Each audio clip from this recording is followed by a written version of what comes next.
Warning, the video you're about to watch contains mathematics at the level of college algebra and trigonometry. All material has an assumed prerequisite of both Algebra 1, which is elementary algebra, and Algebra 2, which is intermediate algebra. While some prerequisite topics are reviewed briefly, a more thorough review of these entrance topics can be found by searching the web.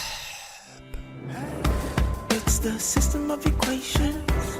We must deal with them all at once. Always looking for solutions. Positive outlook overcome. Hello, my name is Roy Simpson, professor of mathematics at Cosumnes River College in Sacramento, California. In this video, we're going to talk about how you would identify vertical asymptotes of rational functions when you're handed the actual function. You should have already watched my videos in this series on a review of rational functions and finding the domains of rational functions. That's going to be kind of critical for this topic. So here we go. We're being asked to state the vertical asymptotes of this rational function. In the previous video, we had already factored that denominator. It was x minus 4, x plus 4, x plus 2, and x squared minus 2x plus 4. And then the numerator we didn't factor. However, I had made mention in the previous video that vertical asymptotes and domain restrictions are not necessarily equal. And here's why. When you're looking for vertical asymptotes, it's not enough to just look at the denominator. You also have to factor that numerator to see if factors cancel. So let's go ahead and factor that numerator. You get x minus 3 quantity squared. And then the second one, I'm going to use the guess and check method. So give me a moment. There we go. I just had to quickly do it. 3x minus 2 and x plus 4. Now that that's completely factored, notice that there are common factors between the numerator and the denominator. Whoops, wrong one though. There we go. And so those common factors can actually be canceled. However, note the domain of our function is still going to be restricted. So in the previous problem we had mentioned, or in the previous video, we'd mentioned that x could not be, and I'm going to write this in red, x could not be plus or minus 4, and it couldn't be a negative 2. That domain restriction is still in effect, even when you get to cancel those two factors. That domain restriction is still there. So, when you look at the vertical asymptotes, you need to be highly aware of your domain as well. Now, I want to draw your attention to the graph of that rational function. Here it is right here. It's a beautiful graph, actually.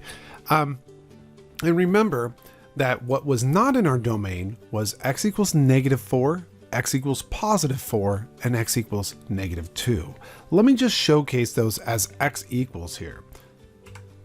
Notice that one of these kids is doing its own thing. That's a reference to an old childhood memory.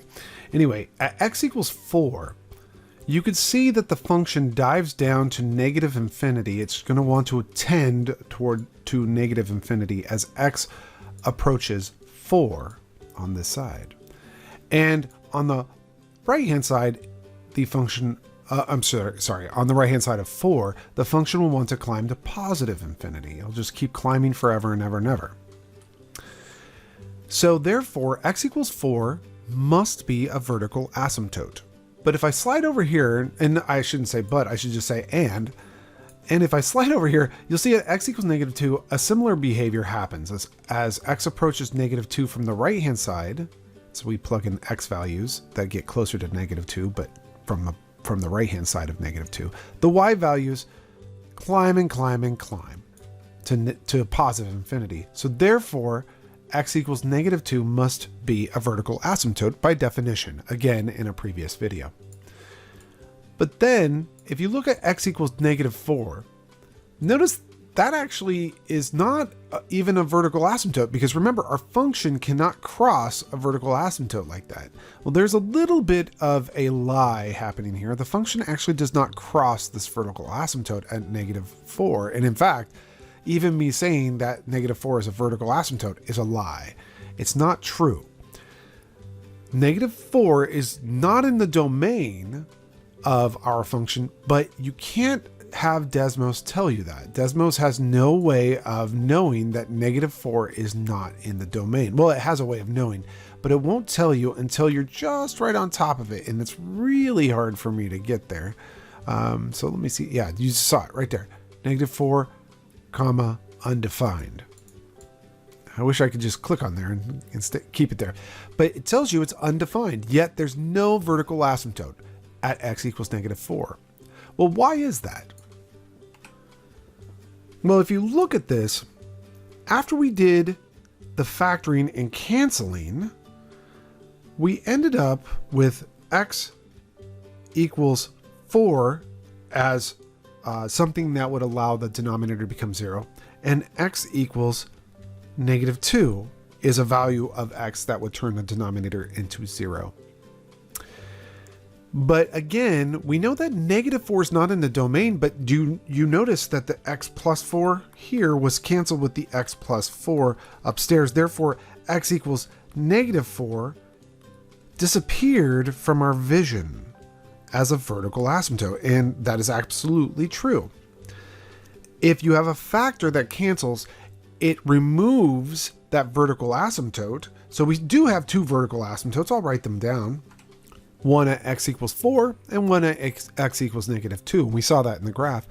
But the extra little missing piece at -4 is an important piece to mention. We actually have a hole in the graph at x equals -4. And that hole comes from the fact that our domain will not allow for a -4, yet the function doesn't have a vertical asymptote there because it canceled out. And as the saying goes, now you know the difference between an asymptote and a hole in a graph.